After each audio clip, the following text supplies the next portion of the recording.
तीन लड़कियां, एक थी सतयुग की, एक थी कलयुग की और एक थी त्रेता की। तीनों मर गई एक संगे। यमराज का दरबार लगा। यमराज जी ने तीनों लड़कियों को बुलाया, अपने पास बुलाया। बोले सतयुग वाली लड़की मेरे सामने आओ। सतयुग की लड़की आई।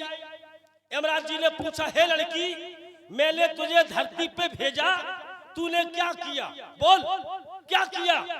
तो कहने लगी, महाराज सुनिए, मैंने सास ससुर की सेवा की, घर को ठीक से चलाया, बहन भानज पूजे, रिश्तेदारों का सम्मान किया, कभी किसी का दिल नहीं तोड़ा।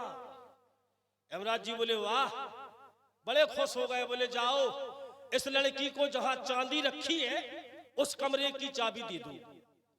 अब नंबर आया त्रेता वाली का। उससे पूछा, तू बता तूने क्या किया, बोल।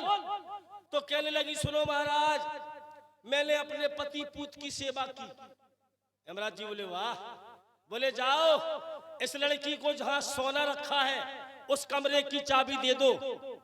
अब नंबर आओ कलयुग वाली का। कलयुग की का कने बेलगोटम में फंसी हुई है, 2.5 किलो की लिपस्टिक पोते हुए। यमराज जी से कहने लगी, आई लव यू फोर, मिलेंगे तुमसे भोर। यमराज जी बोले, हे लड़की, मैंने तुझे धरती पे भेजा, तूने क्या किया, बोल। तो कहने लगी, सुनो महाराज, सबसे पहले मैंने पति से पहले खाना खाया, पति से पैर दबवाए, पति से गोबर पथवाया, कभी किसी को नजर से नहीं देखा, जिसको देखा टकटकी लगा के देखा, कभी अकेली बाजार नहीं गई, जब गई 10-12 लौंडों के साथ गई। यमराज जी को गुस्सा आ गया। बोले, मंत्री, गुस्सा में आ गया यमराज जी। बोले, मंत्री, जाओ इस लड़की को इसी वक्त इसी समय मेरे कमरे की चाबी दे दो। देखिए, एक था हिंदू, एक था मुस्लिम और एक था सिख भैया। तीनों मित्र थे, तीनों में बड़ी दोस्ती थी, तीनों फुक्का थी। बोले, यार क्या करें, फालतू है, कोई बहान नहीं। बोले, एक काम करो, मोटरसाइकिल ले लो।